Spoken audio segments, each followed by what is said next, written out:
సంబరం గుండె కాదా మందిరం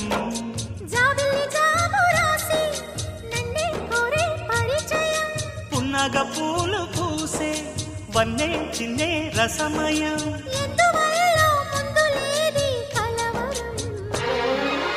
అది పడిన పెదవికేంటి అర్థం